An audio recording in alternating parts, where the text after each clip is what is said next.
The ending of Lord of the Flies is for many readers contrived and neat as a naval officer comes to the rescue. But is it actually more complex than that? Is the ending just as dark as the rest of the novel? The end of the novel brings together some of Golding's important themes and ideas. Here we are told that the naval officer grinned cheerfully at Ralph. This might mean that adults have little awareness of the true nature of children and furthers Ralph's isolation as his rescuer doesn't understand the depth of the problems on the island. As the officer's conversation with Ralph progresses, Golding continues to show the naivety of the adult world. The officer asks, "Have you been having a war or something?" And yet he's surprised when Ralph nods. He then asks, "Nobody killed, I hope? Any dead bodies?"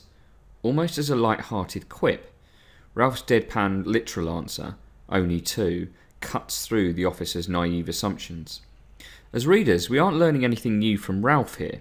We, like him, have learnt in the book about the darkness of man's heart, whatever age. Instead, the focus is on the officer's misconceptions.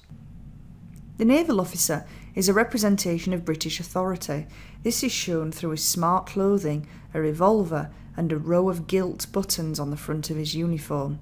However, despite his neat clothing, he is unprepared for Ralph's grief and finds himself a little embarrassed. Golding could have been suggesting that certain events cannot be handled with the typical British stiff upper lip.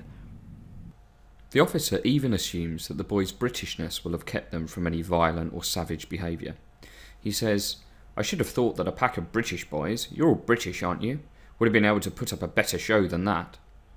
Golding seems once again to be showing the complacency of such an assumption. For him, violent or destructive behaviour is mankind's essential illness. The naval officer, however, eventually realises just how out of hand the situation has become, and that it has not been all fun and games despite his earlier assumption. The reader also learns just how great an impact the boys have had on the island. Golding describes how the island was scorched up like dead wood.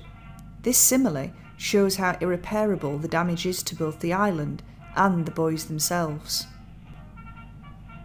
Finally, Ralph has some of the most poignant lines which capture the themes of the novel at the end. Ralph wept for the end of innocence, the darkness of a man's heart, and the fall through the air of a wise, true friend called Piggy. It is interesting to think that the novel both starts and ends with Ralph and Piggy, with Ralph finally realising what a true friend Piggy was.